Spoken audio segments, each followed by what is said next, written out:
who have consistently shown up at our events.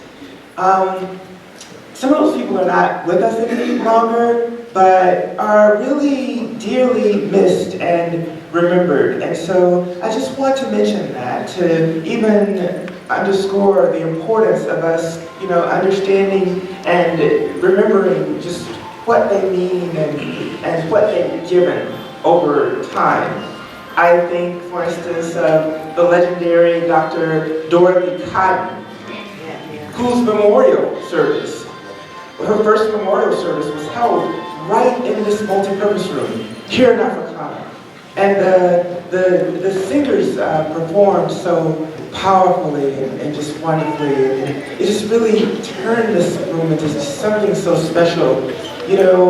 We had the live stream of the service in June of 2015 for the victims of Mother Emanuel Methodist Church.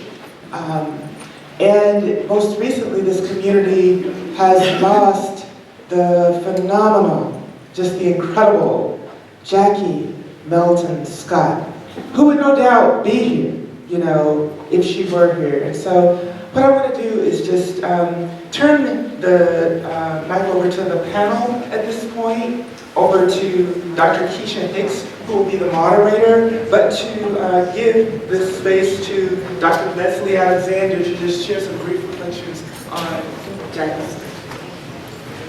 Good morning, everyone. Good morning. It's wonderful to see you all here.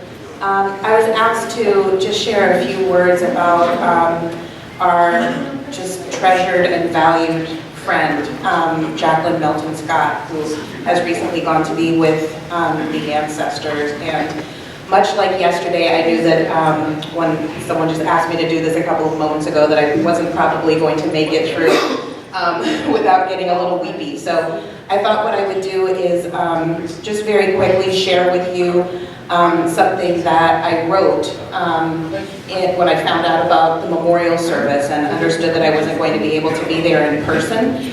And I realized this is written kind of from my very personal experience, but I think in many ways my story encapsulates the story of a lot of students who came into contact with her over the years.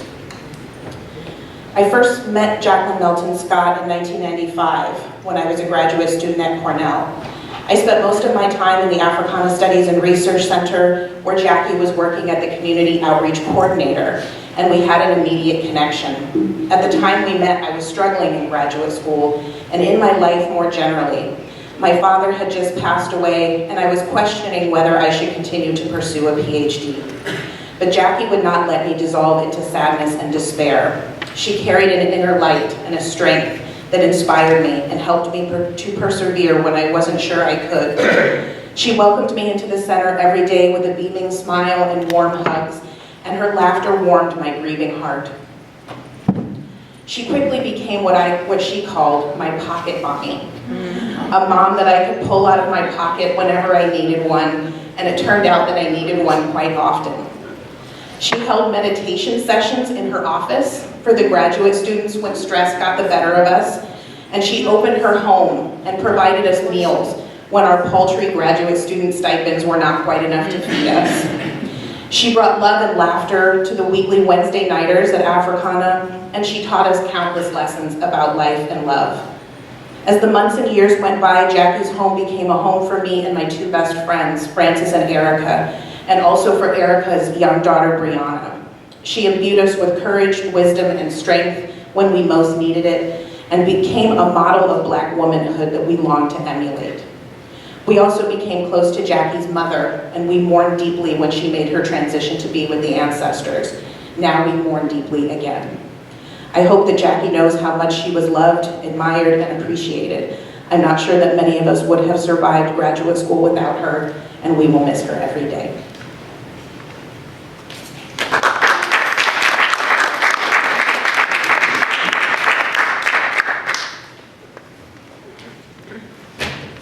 Good morning, everyone. Can you hear me? Yes. My name is Dr. Keisha Hicks. I will be moderating this panel on forms of resistance and Dr. Turner. So we're looking at him as an activist scholar. And our first person is Kwesi. That's it. That's all I have. Keep it simple. Is this on?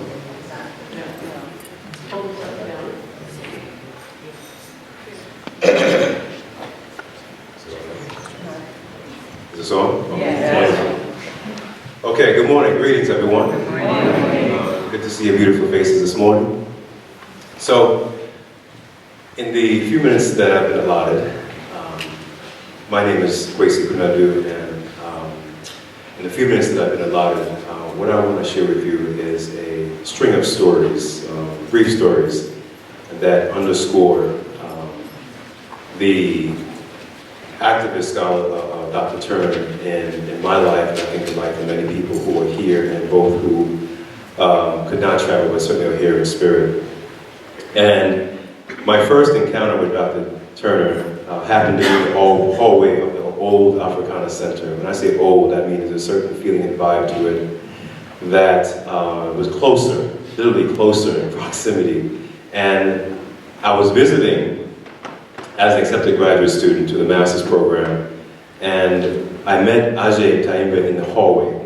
And Ajay and I started talking immediately because we shared a lot in terms of education and our love for that particular topic. And then Ajay escorted me into Dr. James Turner's office, who I met for the first time. And in meeting him, I didn't know him, nor did I know about him. And so I was casual, and he was cordial in return, and left it at that. Once I came on campus, then I really began to dig into the center. And what I did was began looking at almost everything I could find in the John Henry Clark Library about the center. So I found the early vision statements that Dr. Turner had crafted, the plans for what the center could be, its community outreach wing, and I was really fascinated by it to the point where later on I told Leslie, who was to my left, that I thought all graduate students went through all these documents. And she said, no, Kwesi, that's just you. And so that allowed me to really dig deep into what I was a part of, because I wasn't part of only a center. I was a part of, the title of one of our courses, Black Intellectual Tradition. And I want to be very clear about that tradition and really pay my dues by digging deep into the archival, but also the reservoir of knowledge and experiences that have built up and essentially morphed into the center as an institution of this long intellectual tradition. And the first form of really putting that knowledge to use was working with Dr. Turner, Jackie Scott, Southside Community Center, of course, the wonderful Ken Glover and Ujima, and building or rebuilding the Saturday School. Some of you might remember the Tonkane Saturday School, right? And so I learned very early and through actual doing the work of how to make your ideas concretized and institutionalized. And my training ground for that was under tutors of Dr. Turner in crafting the Saturday School. In fact, Africana was our training ground. At the center we did teacher training sessions. At the center we had celebrations. At the center we raised monies in order to feed the children, in order to provide curricular activities, as well as to engage the community folks through Southside Community Center. And once the center, meaning the Africana Center, continued to be this lifeline for not only our intellectual growth, but also our student activism in terms of institution building, I remember very clearly during the course of working with the Saturday School that one Saturday, I came by the center and Dr. Turner and I had a talk. And in that talk, he really provided a lot of clarity in terms of how we'll proceed from here, because I had no idea if I would get a PhD. I had no idea if I was to go back to New York City and teach in the public school system. And he really made it clear to me, and that's one of the, I think, very, transparent and very effervescent quality about Turner, that he has the canning ability to make things clear.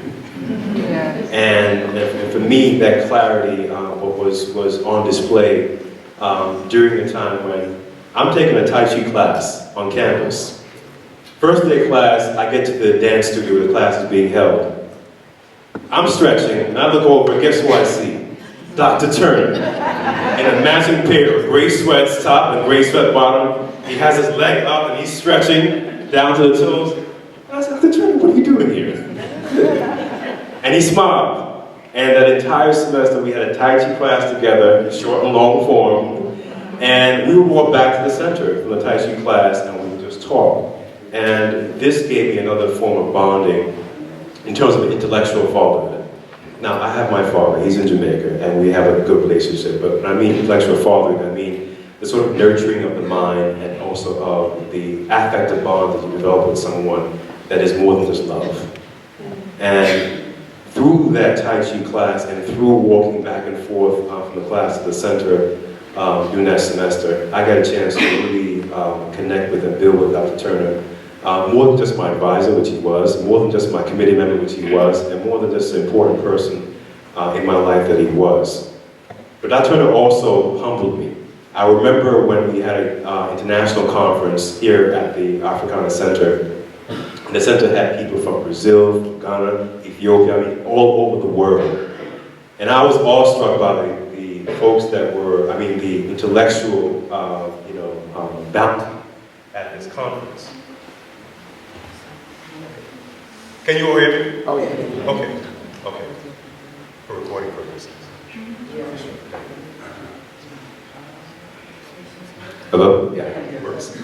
Yeah, so at this conference, and awestruck of this, cachet of deeply important intellects and scholar activists, I remember I was joking with some fellow graduate students about Professor Abdul Nanji, who's now at Columbia, and I said something I think off remark. I think I called him Nanji because I thought he was very cool. And so, as some of you, as all of us I think know, Professor Nanji had an open door policy in his office, and he was really an extended family to many of us. And so I was joking around, I said, Nanji, yeah, Nanji's cool, he's this, as if he's one of my boys. And I remember the next day, Dr. Turner pulled me to the side, and he told me a story. Classic Turner. He told me a story. He said, I was in Tanzania one year. Of course, this is referring to the 6th Pan-African Congress in '74, a year before I was born. And he said that he was leaving the hotel and walking on the streets toward probably the coast. He's in Dar es Salaam. And he passes this elder. And the elder, after Dr. Turner, just passes him, stops him and says, "Did you sleep with me last night?" And Turner said, "What do you mean? Did I sleep with you last night?" And the elder said, "Well, unless you slept with me last night, how could you pass me and not greet me in the morning?" And I understood. I understood exactly what he was saying without actually literally saying it. That how could I, as a a graduate student who was feeling myself, dare not fully respect my elder and regard him as if I regard Peter. And that lesson has stayed with me ever since. I made sure I would not slip up again in that regard to elders that are deeply important to me. And the final lesson that I have learned from Dr. Turner in terms of a scholar activist, I've not only been productive in my own way, but I won't talk about that because that's boring. But I will say this, one thing that he impressed upon me was knowledge production.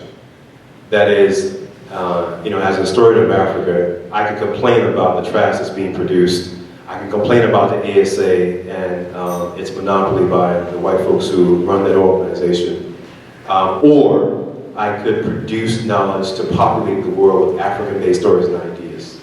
And so in 2010, my wife and I, put our money together, plucked from our retirement fund, and we started the Diasporic Africa Press, where we began publishing high-quality scholarly work for the African world. And the root of that particular institution, which of course we're still doing it to this day, we plan to continue doing this through our children, is Dr. James Turner.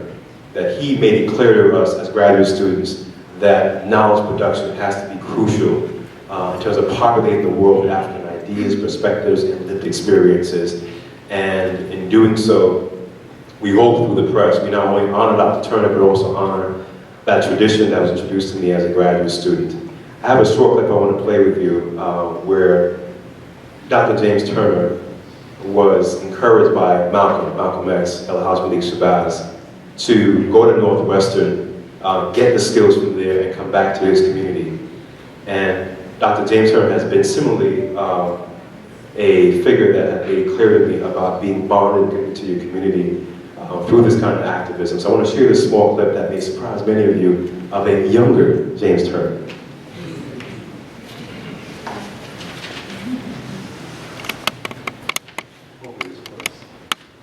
What Denmark did in Charleston, South Carolina is very much related to Detroit, Wallace, and Newark.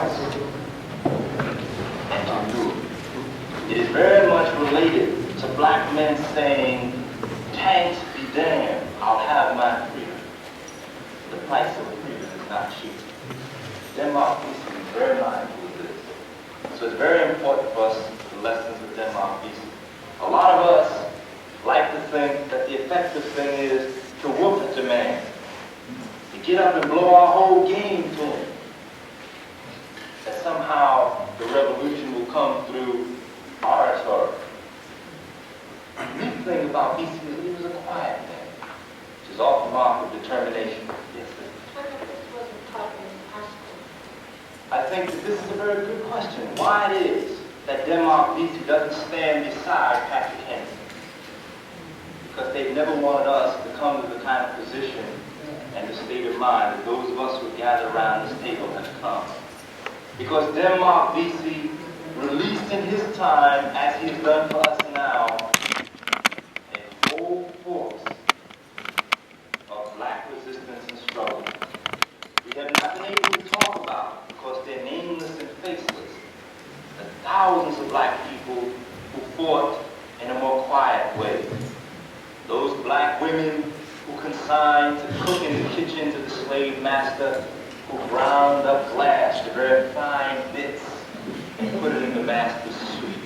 And asked the master, what's the matter, boss? You seem like you're not well. And the white man was tricked by his own notion that our people were just silly, as he bled internally to death. As well as the brothers in the field who set fire to the cotton. The brothers who set fire to the cotton when the master came with his whip and said, boy, what's going on? I don't know, master. Something's taking place strange. And the brother went on to burn more cotton.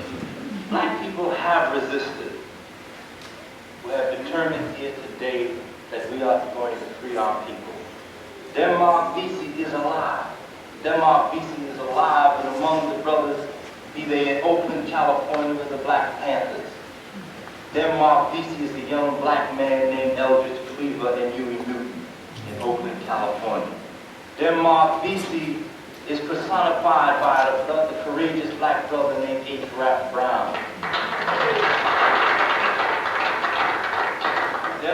Denmark Vesey is the guiding light that inspires and gives incentive to Brother Stokely Carmichael. Denmark Vesey was the father of Brother Malcolm X. And if Malcolm made it plain, Turner made it clear. Thank you.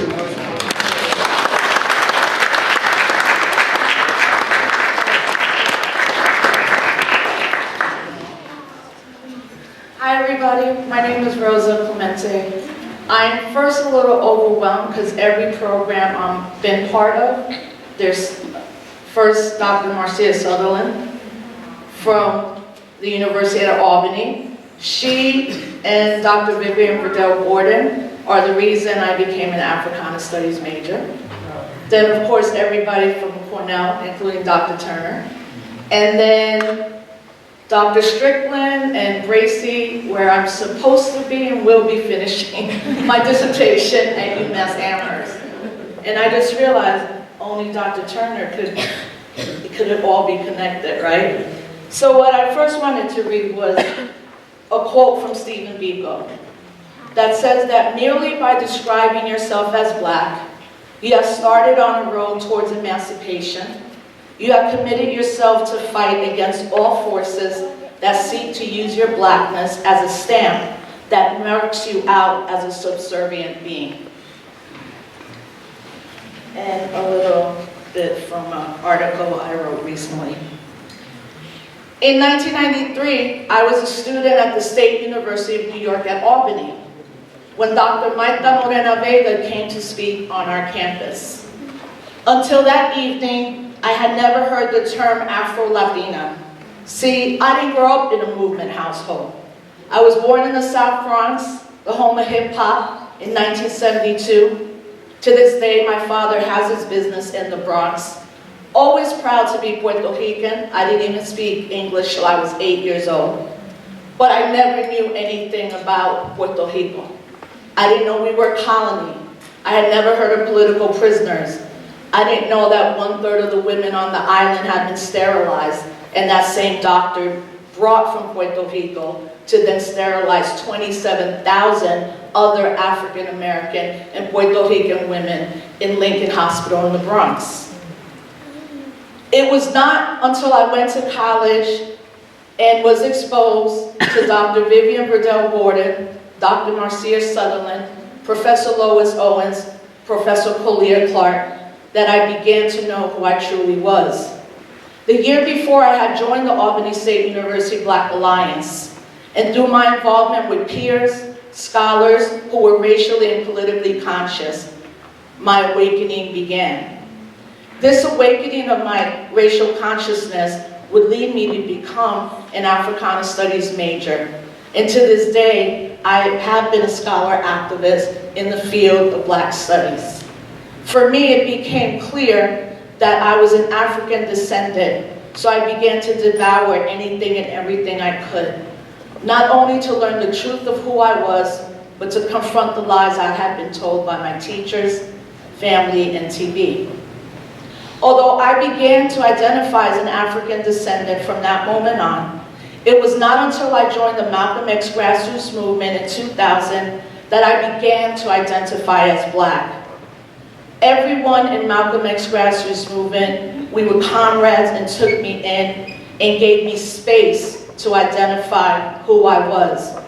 Once I started identifying in that way, many movement spaces, conscious gatherings, and panels would too often confront and accuse me of selling out as a Latina or trying to be down when I wasn't really Black. Without the mentorship of Maita and the late Richie Perez, I, as well as my comrades in the Malcolm X grassroots movement and others, I could not have navigated conscious movement and personal spaces that sought to take away my Blackness. I have identified myself as a Black Puerto Rican woman since 2001, and to this day it's not easy. So I wanted to just lay that out because oftentimes we're told our identity is something that we should not be proud of, but also that something that we shouldn't be talking about. And especially in the times we're in, with the administration that has run on a white, racist, nationalist political identity, we have to be very clear with our children of who we are. But we also have to be very clear that our history is not just one of oppression, but one of resistance. And Dr. Turner taught me that. I first saw Dr. Turner speak 2 weeks after I saw Maita Morena Vega speak in 1993. Dr. Gordon had brought Dr. Turner to talk about the Malcolm X Commemoration Committee. When I left, I was so ashamed because I still felt like I knew nothing. Dr. Gordon took me under her wing, but unfortunately in 1995, she passed away. I was in the hospital when Dr. Gordon passed away. She hardly could speak, but Gwendolyn Brooks was also there. And she said, "I think she's trying to tell you and other people that were in the room something." And she did. She left 4 of us a letter that was given to us when we all traveled to her funeral. Dr. Gordon and Hakeem Adabudi eulogized her. And it was very difficult loss because we also knew that the forces of racism at SUNY Albany caused Dr. Gordon to pass away. But in 1996, I was living in Albany. I was in a very abusive relationship. When I had seen Dr. Turner the year before at the funeral, he said, you should think about coming to Africana Studies. But because I was in this abusive relationship, I had no self-worth. One day, my ex threw me down a flight of steps. That same night, I got a call from Dr. Turner saying, are you ready to come to Africana Studies? And I said, yes. And I was here 3 months later. When I got here, Dr. Turner said, what do you want to study? I said, I'm not sure. And he said, you should talk about the Young Lords Party because no one has really done a thesis or something on them at that point. And he said, the one thing about the Young Lords is most of them are still alive and most of them are free. You need to get these interviews. And that's what I started to do. But every time I needed to talk to a Young Lord, I would say, you know Dr. James Turner. They'd be like, okay, yes, now you can have it. Not only did I study that, I really dug deep into the counterintelligence program because I was not aware that after when J. Edgar Hoover in 1968 declared the Black Panther Party the largest national security threat, that the second organization or movement was the Puerto Rican independence movement.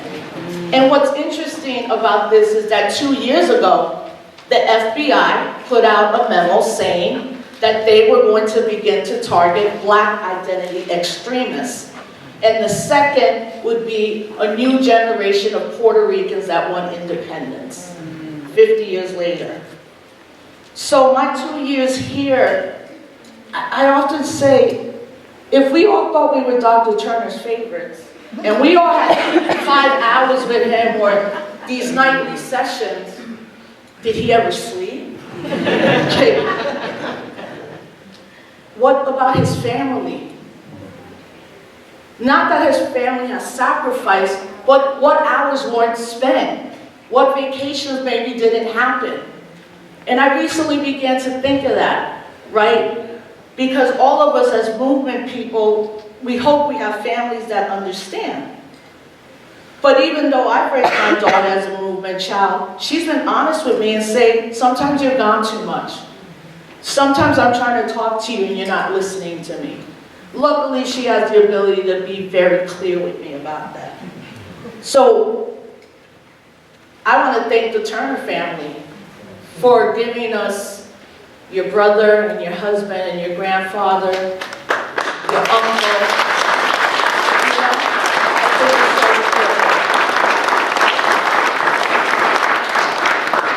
So as I wrap up, 10 years after I graduated in 2008, Cynthia McKinney called me and asked me to be her vice presidential candidate on the Green Party ticket. And I was so, well, we were going through a tough time. And I said, well, I don't have a job. Sure, I'll run for vice president. But also, I have been part of the founding of the National Hip Hop Political Convention, and one of the brothers that founded it too, is here today, Bayer Adolfo. And what we did with those conventions is really create what we call the hip hop political platform. But I was so naive to think, sure, if I'm up here telling the truth, if the Green Party has a platform that says Palestinians have the right of return, Puerto Ricans should be independent, all political prisoners should be free, I was naive to think that some of my comrades and peers would be happy. But that's not what happened. I got calls mostly to tell me I was making the biggest mistake of my life. I got calls from people that I had been arrested with, in the streets with, that said, you can't come on this panel. I'm going to cancel all your gigs. You're never going to work again. And I was devastated, and I reached out to Dr. Turner. And what Hoisey was talking about yesterday, the experimental, right? Hoisey, who was in that? I was like, okay, this is an experiment. I don't understand why people think we're going to win. We're not even on every ballot. Barack Obama's running. We know who's going to win. And Dr. Turner said, you just do the work. Do the work. We taught you, right? And that's what we got. Dr. Turner taught me. So, fast forward to 2014 and the Ferguson uprising. I'm on the ground, and one of the first people I see is Jonathan Fenderson. And I'm like, of course we're here. Of course you're part of this community, Jonathan. You're gonna write about it, I'm gonna write about it, and this is exactly what Dr. Turner prepared us for these moments to be not only the public intellectual wing, but to be the public historian that tells the story while other narratives were already erasing what actually was happening in Ferguson. So, after Ferguson, I went to LA. I went to Cal State LA to have a visiting fellowship, a professorship. And a month into being in LA, Black Lives Matter was rising. And I was living somewhere called St. Elmo Village. If anybody's ever been to it in LA, it's an incredible space of Black artistry and excellence. And it's a village, and they have little apartments and houses and little cottages. I'm moving in, and I see Patrice Cullors from Black Lives Matter, and she's like, oh, I live here. And that's when Black Lives Matter was at, like, the women already were being erased. So the conversations were amazing. I joined Black Lives Matter, of LA chapter, but the first meeting I went to, there were African Americans in that room that specifically said, and I think this is an LA thing, right? We understand the conflicting nature of Mexican American and African Americans, and they said, you're not Black, you can't be in this space. And I was like, well, yeah, I am, and I'm not leaving. Because my daughter was with me, and I was like, no, I'm not leaving. Like, once we start narrowing Blackness into these little silos, what are we fighting for? We're supposed to be fighting for Black liberation, not who's the blackest of the Black, right? The next day, people from BLM had organized to shut down the 101 in LA, the day before Thanksgiving. I leave the house, and my husband, Justice, is like, please don't get arrested, we just got here. And I said, nah, I just got here, I'm going to cover it. And he's like, okay. 2 hours later, I was arrested with 7 other people in Black Lives Matter. We did that action, we went through what we went through, but the city of LA decided to prosecute us. And a 2-day trial turned into a 23-day trial, right? And the lawyer, and where's Nana? So I can finish, is back there. Nana Jumpy, who came here to Cornell and one of Dr. Turner's students. And her closing argument, and I'll never forget it, our best leaders are never elected. We do the work once we know the sacrifices, but we're never sacrificing when it is with our people.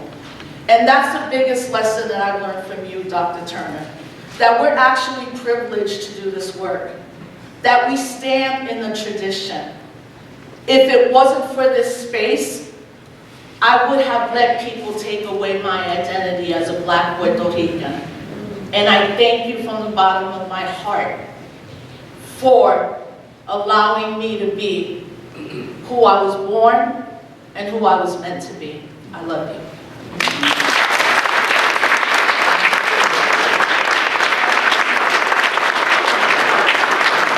I have to give Dr. Turner this. So this, Puerto Rico is in crisis and has been. Everybody knows what happened after Hurricane Maria. So we wear black and white to talk about the distress our island is in.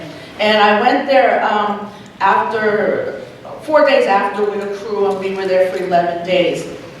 And I met with Rafael Cansal Miranda, a former political prisoner, and Oscar Lopez Rivera, who had just gotten out, but was already on the ground. Oscar Lopez Rivera was a political prisoner for almost 43 years, right? And all the work that we've done is most likely why Barack Obama gave him the pardon and he left. I was talking to Oscar, and he's like, where did you go to school? I'm like, Cornell. And he said, with James Turner? And I was like, you know Dr. Turner? And he's like, yes. We know him, we read things, we know, just because we're incarcerated. I said, I didn't read it like that. It was just so surreal. Right. So, there's not too many of these black and white pins, but what I did when I left Puerto Rico is I had a Yawol blessing to make sure that I gave it to Dr. Turner to represent the resistance.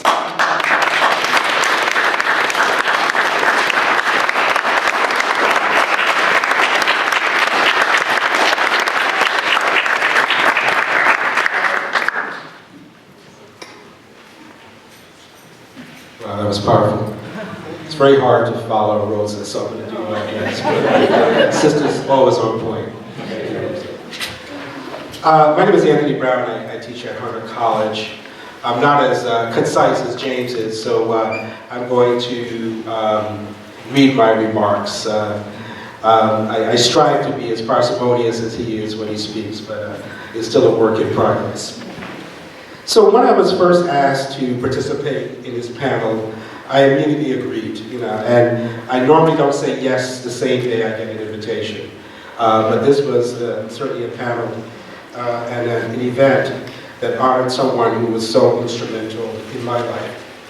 But so I hit send and said yes, but immediately afterwards, I had misgivings, because how was I going to talk about a 35-year relationship in a short time period and cover so many interactions that we've had? So let me try to briefly explain how this relationship evolved from professor to mentor to colleague to confidant over that time.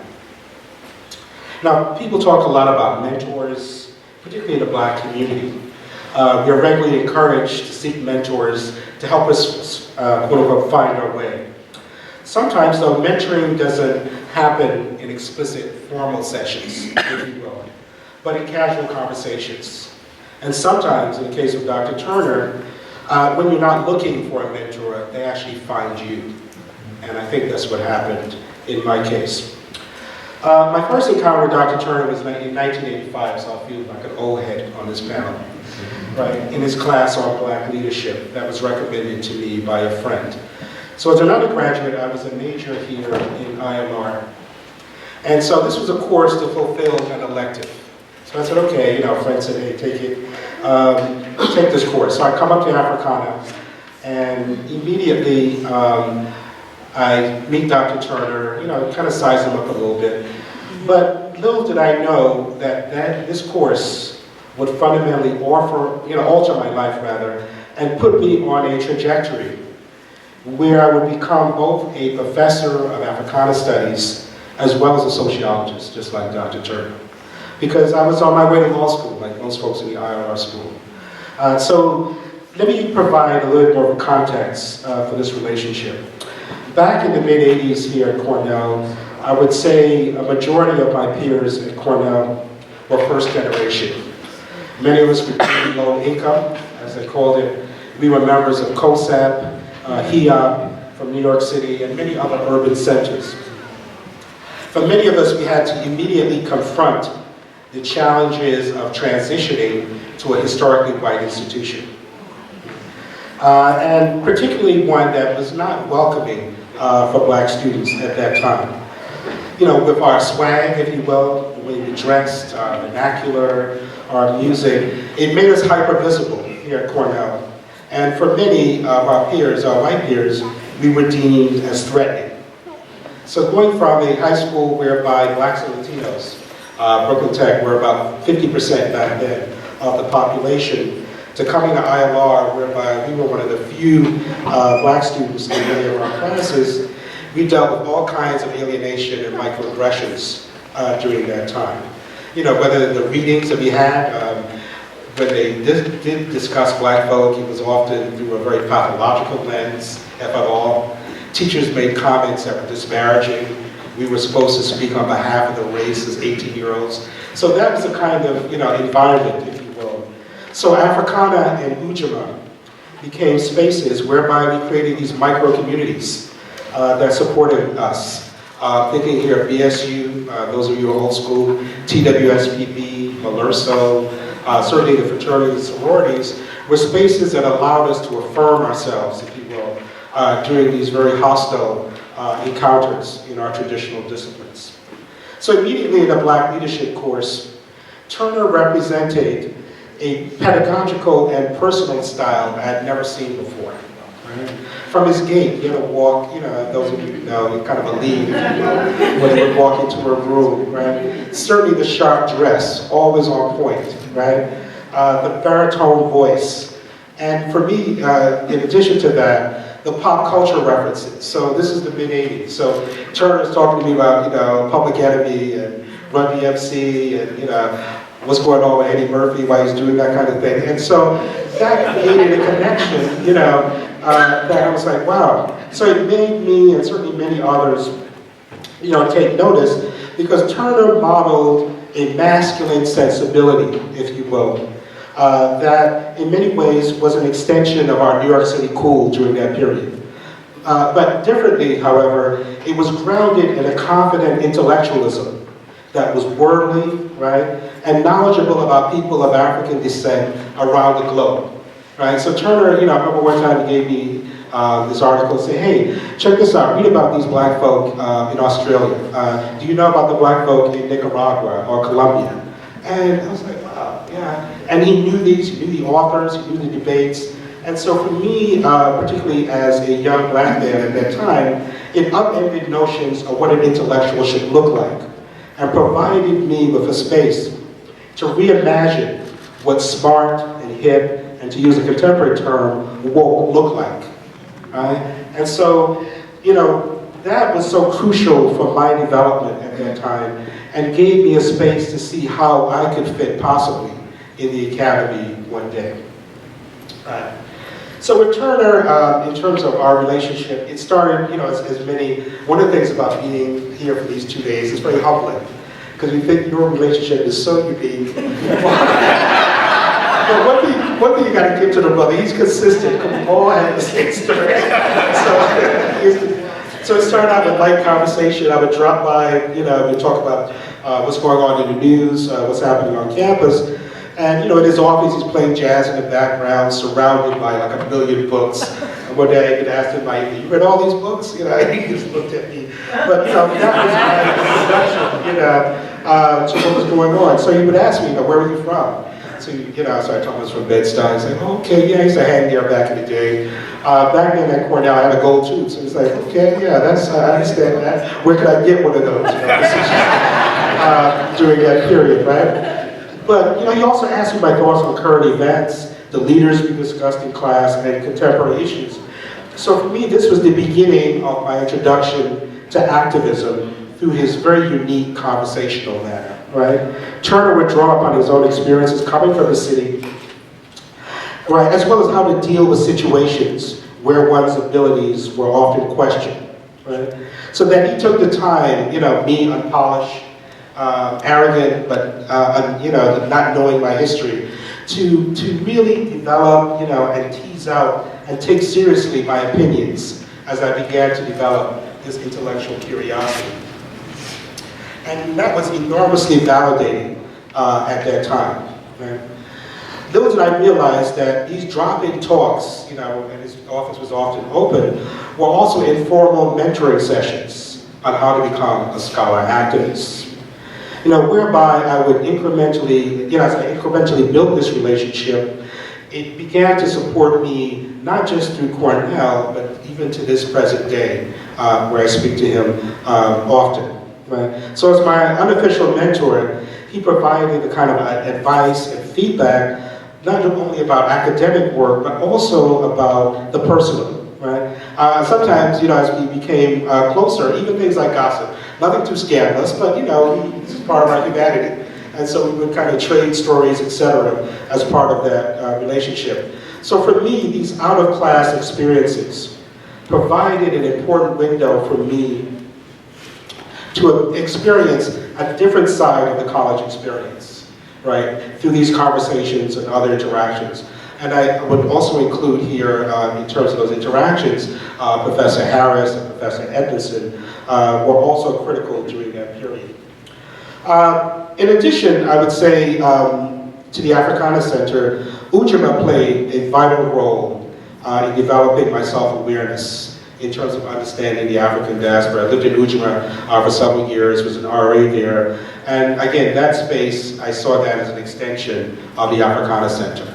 And so to have those two experiences were critically important, not only to my development, but certainly many of my peers. I'm going to skip forward here because I realize I think I wrote a bit too much here. After I left Cornell, unbeknownst to me, I would be mentored by a Cornell student at UCLA, whose name is Kimberly Crenshaw. I took her course in Black feminism, and it literally changed my life. And so it just, kind of these unique coincidences, if you will, to think that I go all the way across the country to California for the first time, and I end up with a student of Dr. Turner who provides a similar level of scholar activism for me. And so Kim demonstrated, again, another form of intellectual activism through her work on critical race theory and intersectionality that made quite salient, if you will, and critically important the role of gender in Africana studies. So gender in Africana studies was something that certainly has continued to influence the kind of work that I do. Like Turner, she was enormously generous with her time and advice, right, and committed to student success during that period. And again, very important. As I came back to New York, Turner provided sage advice about what graduate program I should enroll in.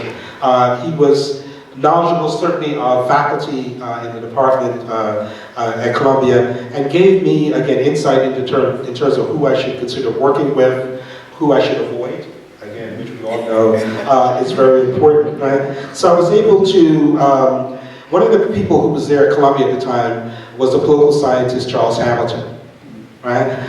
As I talked to Turner, he says to me, yeah, Hamilton was one of those cats a little older than us that inspired a lot of what we did during that time.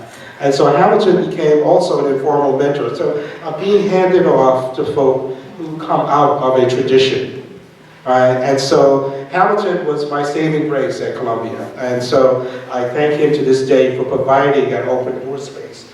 Also, Hamilton also introduced me to Kwame Ture. And so we would have lunch and conversations together. And I remember when Black Power was reissued, and there was a book party at the Schomburg. We got a chance to meet and hang out afterwards. And that's one of those special moments. And I talked about Dr. Turner, and certainly, as you know, Dr. Turner and Kwame Ture were quite close. And so that was another example of those overlapping relationships that was so important to me. The other thing also I think is important, again, all of us shared this as we spoke, is Turner could be a lot of fun. He was serious, he was committed to his folks, but the sense of humor was also very important to me. So when I came back to New York, we would often meet up in Harlem. There was a space that we grew to like a lot, which is subsequently closed, called Mauve on 125th Street. Some of you might know Mauve. Really nice spot. So I'll never forget this, and I'm sure he hasn't either, right? So, he would drop by my office, sometimes drop me notes, and, we would get together. And so one day we're in Mauve, and he's talking about Africana and the direction, quite distressing stuff, as you know. And on the speaker system comes on Frankie Beverly's song, Before I Let Go. And immediately Turner starts singing the song, moving, etc., and, the whole lyrics.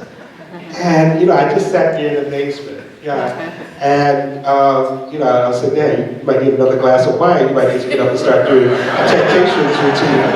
And, that for me, that moment for me was so important, because what did it say?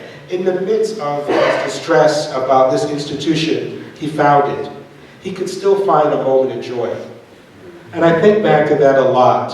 And so as we would go out, he would be so gracious. I would all the time pay. And I would say something to the effect, well, I have a grant, don't worry about it, I'll write the song. He would give me that book, But this was my way of saying, my goodness, I have this opportunity to spend quality time, because when we go to these restaurants, we're in there 2-3 hours talking, and so it was so precious for me. So this was me, in my small way, paying back for so much of what he represented, to me and my family. Again, I can say a lot more. I'm just going to fast forward a little bit. As I became a professor, we would often travel to conferences, particularly NCBS, ABS, Association of Black Sociologists. And one of the things I so treasured was Turner taking pride in introducing me to senior colleagues in the field, right? And and then we would go out, etc. And that to me was so invaluable that me, still as a young scholar trying to make a name for myself, but here's James Turner making sure that I made these connections. And in doing so later, I would collaborate with some of these towering figures, in the field. But that's the kind of activism, that he represented, and was so generous in his time, his support, and his vision. Now, I want to switch gears just a little bit. I know I'm kind of going over here. But there are a number of challenges that Africana Studies faces, right? And I just want to touch on that because I think it's important, in the moment that we hear. So we're in the midst of what many have termed the neoliberal university model, right? Whereby colleges and universities are borrowing methods, largely based on metrics, if you will, from the corporate world. And this has had a very deleterious effect on Africana Studies. So in other words, those disciplines, majors rather, that quote unquote get students high-paying jobs immediately after undergrad are viewed as the exemplars, if you will. And so liberal arts, particularly like Africana Studies, are deemed less important and are subjected to profound levels of disinvestment. This neoliberal model also applies to faculty. And so at my institution, Harvard College, increasingly there's a reliance on these metrics, particularly around things like journals. What is the impact factor of the journal? So if Journal of Black Studies is not in the top 10, is it really considered important scholarship? Right? If your book is not in a top 10 academic press, is it really worthwhile? And so these are structural forces that we confront in the contemporary moment that have and will severely undermine Africana Studies.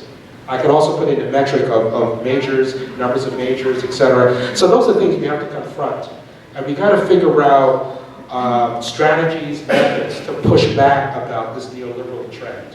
Because it puts us squarely in the crosshairs of these quote-unquote objective metrics that, if followed to their logical conclusion, right, will result in the dismantling, right, and downgrading of departments and programs. So that's something I hope that we can have some conversation in.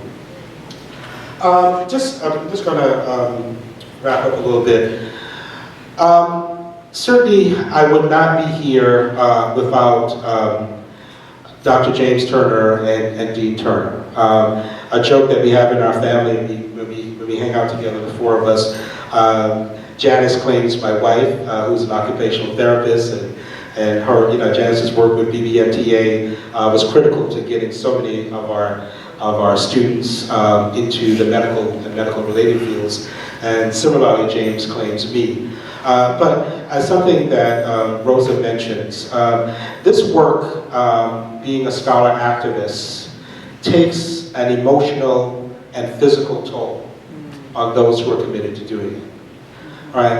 I can't even begin to fathom what this couple has had to endure in 50 years. I've been chair about 6 years, and I think I've aged about 20 years dealing with this stuff. Right? And so, we collectively owe such a profound debt of gratitude, not just for the time, but again, the emotional, the physical challenges of doing this work at a high level. So, yes, your family does suffer. You come home, you don't want to talk to anyone, you vent. You're not concerned about someone else's day because what you had to deal with in trying to beat back the administration, right? Deal with difficult members in your own department who are giving you grief. Right, so, I doubly, triply, quadruply respect what the Turners have been able to do. So I thank you all, and I thank Dr. Turner for being such a model of engaged scholarship. Right, again, the Turners work in GX, Southside, globally, is just incredible to think about.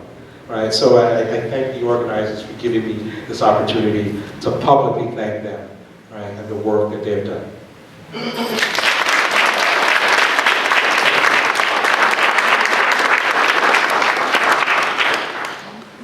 So good afternoon, everyone. It's wonderful to see your faces here today. My name is Leslie Alexander, and I received my PhD here in History and Africana Studies more years ago now than I care to admit.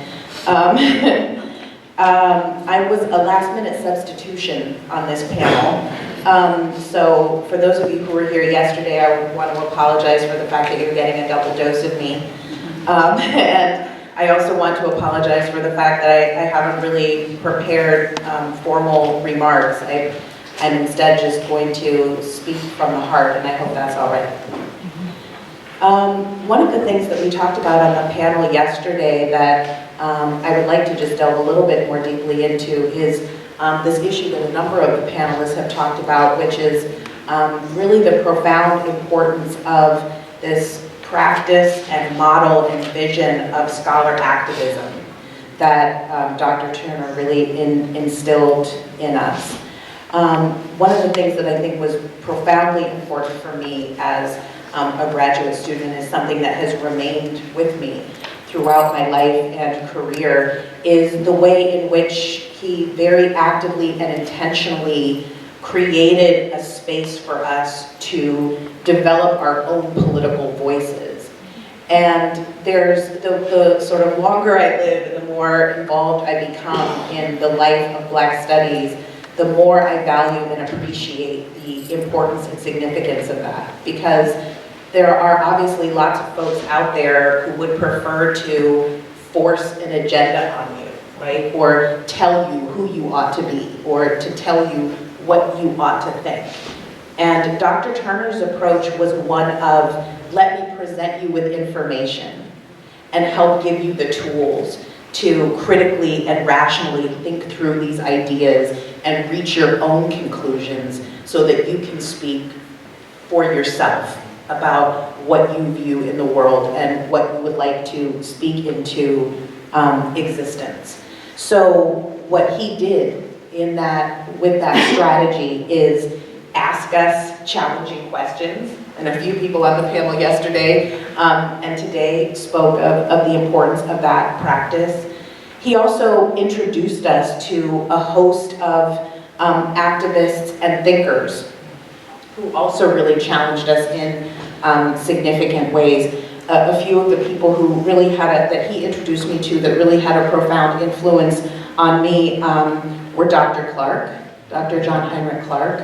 And as I was sitting up here on the panel, it occurred to me, I literally sat at his feet. You know, you have that expression like, I sat at the feet of, you know, we literally sat at his feet because Dr. Turner invited Dr. Clark here a few different times.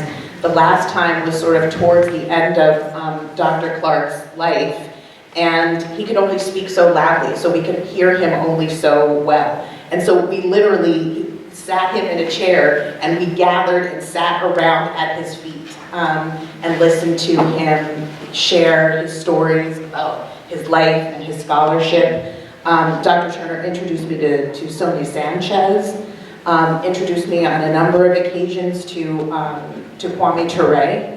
And I don't know if you remember this, but when you were the residence hall director, yeah, you brought us up to the apartment there, and a group of us spent an evening I will never forget, talking with you and Kwame Ture about everything under the sun. He, of course, gave us endless volumes of readings. So, you know, he took time outside of his formal classroom instruction to create spaces in the Africana Center where we could just come together and read deep and profound works and to share our ideas with each other about what we were reading. But I think one of the things that was most significant to me is that he encouraged us to struggle where we are, to really embrace this idea that what we were learning and thinking and talking about was not just supposed to be sort of pie in the sky theory, right? But that we were also supposed to take these ideas and apply them to our lived experience and to the lived experience of the communities in which we existed. And for better or for worse, at the time, that meant Ithaca, because struggling where we were meant applying what we were learning to our experiences in our communities here. So for many of us, it meant that we spent time at the Southside Community Center. Kwesi talked about that. It also meant that we literally struggled and fought to force Cornell to be a place that we could be, that we could exist as Black people. And we worked in solidarity with other communities of color to force Cornell to come to terms with our existence in this place. So in my case, I was involved in the day hall occupation in 1994. We were involved in creating a commemoration for the 25th and the 30th anniversaries of the Willard Strait takeover, which existed much to the chagrin and the opposition of the administration at the time, because we were committed to telling the true story of the takeover and what the result of that takeover was. We also fought a battle that many people probably don't remember, but one that was vitally important to many of us. We created a movement called Freedom for Freshmen. A few of you in the room may remember that struggle, but to us it was a really vitally important one because it was at a moment when the administration had decided that the communities of color on campus were too strong and too empowered, and they wanted to break down the places and spaces that had empowered us. And that meant that they wanted to break down Ujamaa Residential College in particular, and also the other living centers, the Latino living centers and others. And so they tried to implement a policy that said that freshmen were no longer allowed to choose where they wanted to live on campus. And they were going to randomize housing in a way that would prevent Black students and Latino students from being able to live with each other, be able to live together. And so we started a movement called Freedom for Freshmen about creating choice for freshmen to be able to choose, for us to choose to live together if that is what we wanted to do. I think in many ways probably the most significant battle we fought during that time was in response to the 1999 Humanities Report. And some of you may remember that as well. but it was a report that came out largely sponsored by the administration, again designed to break down the communities of color by trying to disempower the Africana Studies and Research Center, to break down Native American studies, to break down Latino studies, and to prevent Asian American studies from coming into being. And so we fought a hard and what I thought was a beautiful battle to prevent the humanities report from being implemented, and we were successful, at least at that point. But yeah, I was about to say something about that. My point in recounting those stories is first and foremost, again, to sort of emphasize the significance of the applied practice of scholar activism that Dr. Turner taught us, but also to serve as a reminder that those battles that I just described that we fought in terms of the efforts of the administration to try to tell a particular story about our history, to try to prevent the empowerment of our institutions, to try to undermine the significance of Africana studies, and at this university, the Africana Studies and Research Center, those battles are going on right now. And it's vital that we continue to be committed to those particular struggles and to make sure that we continue to win those particular conflicts. I've told a few of you that I was literally traumatized when I arrived in Ithaca because, you know, the moment the plane touched down, and I was like, okay, I'm back and I'm so excited to be here and we're gonna surprise Dr. Turner. And they, you know, make that announcement, it's now safe to turn your phone back on. I turned my phone back on, and the very first email that popped up was an announcement about the fact that the university has yet again invited as the keynote speaker for the 50th anniversary of the Willard Strait takeover, Tom Jones, who is the person who has repeatedly denounced his participation in the Willard Strait takeover, has described the takeover as a monumental mistake, and the university, year after year after year, commemoration after commemoration, insists upon inviting this man back to be the representative and the spokesperson of the takeover. Why? Because they want the story of the takeover and of the founding of Africana Studies to be taught and remembered in a particular way. This is a battle, people, over the history of how our story is told and is going to be told. And the university is still in a place, 50 years later, where they are insisting upon allowing Tom Jones to be the person who tells us our story. We cannot allow this continue to happen. And so it's beautiful to me to see all of you here because I can look around this room. Some of you I have known for 30 years. And I know that you are in this battle with me. But I want to emphasize the fact that the struggles that we're describing back from the 1990s and before are battles that we have to be continuing to fight today. We must reclaim Africana Studies as a discipline and as the intellectual wing of a liberation movement. And we have to insist upon our stories and our histories being taught in an honest and truthful way that comes from our hearts and souls, not from the hearts and souls of our enemies.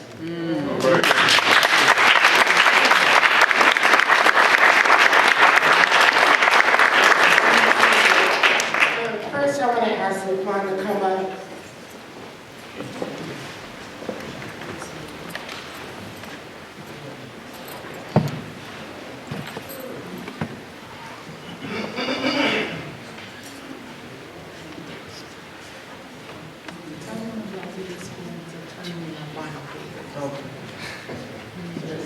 Okay, good afternoon, everybody. Good morning. I wasn't expecting to come up here and speak right now, but I appreciate the opportunity and the honor to speak to Dr. Turner. And in specific, we're talking about a particular time when we were all studying together, myself, Keisha, and my other colleagues, not here today, Haru. Our experience, we had taken Dr. Turner's class. And I remember it was during our final papers that we had to write and submit to Dr. Turner. myself, along with Keisha Peru, hunkered down for a number of weeks to make sure we got that project done correctly. And we say that was our intellectual, indeed, intellectual baptism, our going through the fire, which made our bond extremely strong to this day.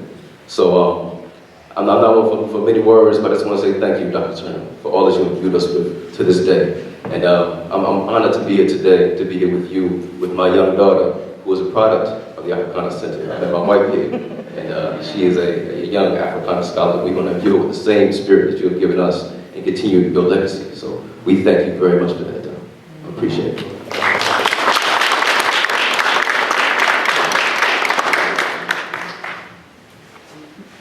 So once again, good afternoon, everyone. My name is Dr. Keisha Hicks. I have chosen for my portion to speak about this.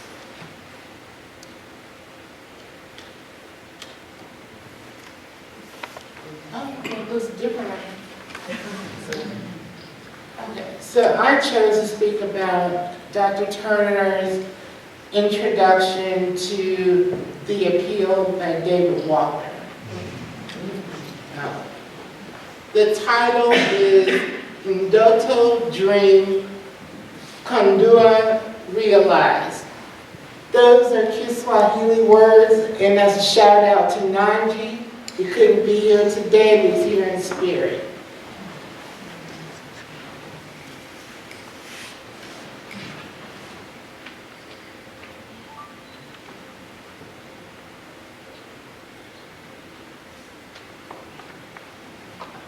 Everyone has talked about how polished and just immaculately dressed Dr. Turner is all the time. So this is a picture of him returning from a meeting with the administration about divestment with South Africa. So you can see the meeting didn't go quite well.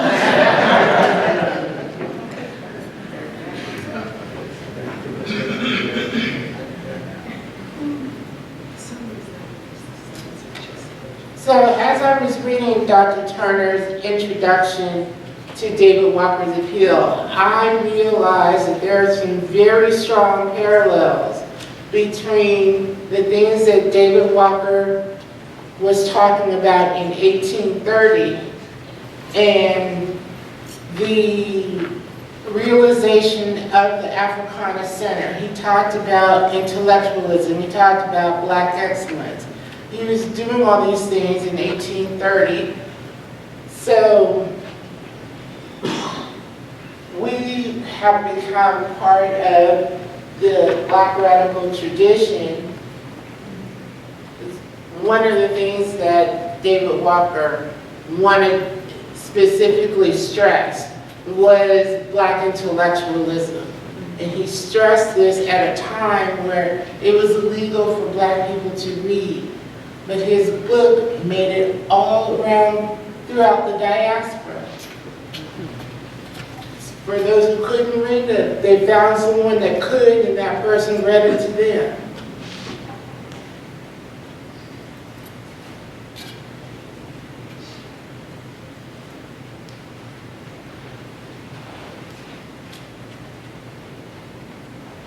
So here is another parallel that I'm going to briefly talk about. Martin Luther King and David Walker, that there is a discourse on oppression, the oppression of African peoples being immoral, being I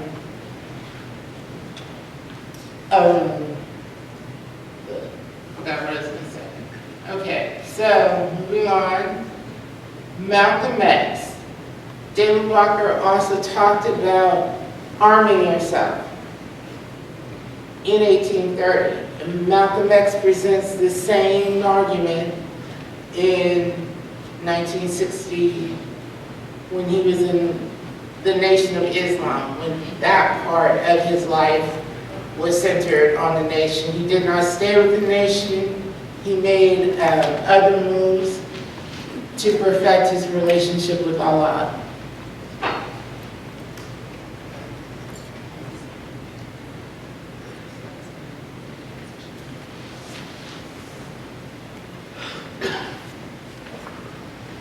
So,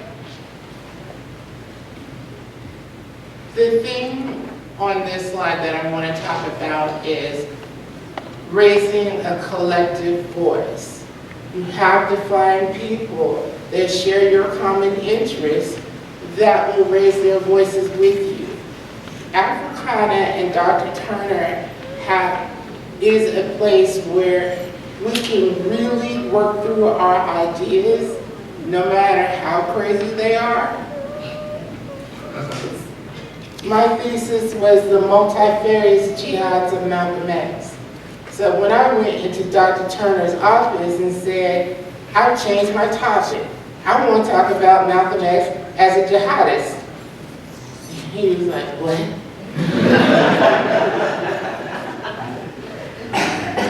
And then he didn't say it, but I could tell it was an internal conversation. I got to see where this is going to go.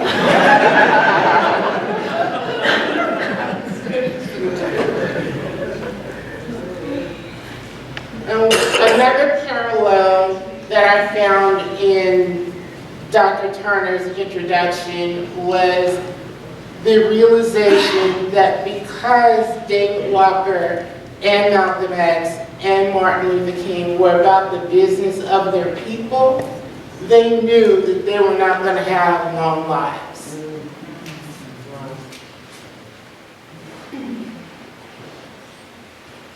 So in reading David Walker's appeal, you will see the blueprint for Africana. David Walker, the last thing that he wrote was in 1830 before he was killed. So to be able to foretell that there will be a place where African-centered thinking will happen, he couldn't have envisioned us.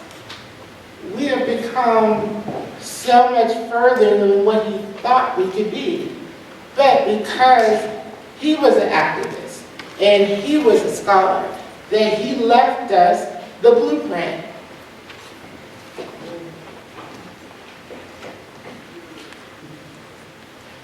And my bibliography. David Walker's appeal, introduction of James Turner. So now I'm going to sit down. My time in these shoes has expired. And a lot of you may not know this about myself and my story with Africana. When I came here in 2007, we were in week 7 of school. I have a son, so I came here I brought my son with me. And Bryce was about 14, no, he's 15. And of course, he had a racial incident at Ithaca High where he started receiving death threats. This was my week 7. The week where you just starting to get papers, it's just starting to get really heavy. And I would hold press conferences. I didn't tell anybody where they were, but Dr. Turner showed up. When my son needed guidance that only an elder could provide, Dr. Turner showed up. So being here today is so special to me because we get to see you. Although we all live, other places, we get to come back. We get to come back to Africana. We get to come back to see you. I love you, Dr. Turner.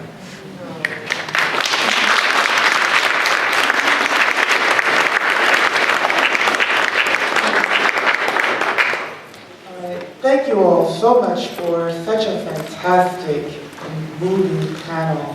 Another round of applause.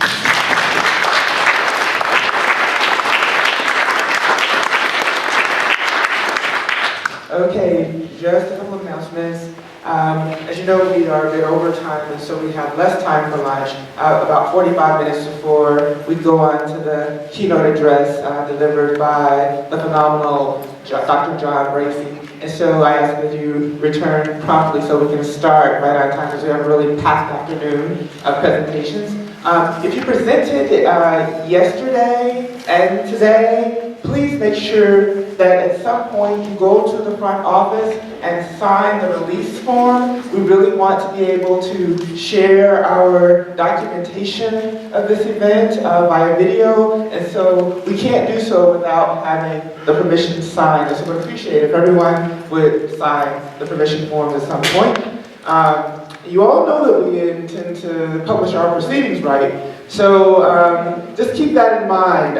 Dr. Indri Asilamamba and I will be co-editing the volume of proceedings based on this very historic and powerful conference. We realize that everyone who wants to say something may not necessarily have a formal space to present, and so we'll definitely draw on our formal panels, but also allow others to contribute. And so it should be a very rich publication that will, help to continue to really spread just all of the richness of this great legacy of Dr. Turner and his family. So, with that said, I'll just shut up so you don't go to lunch.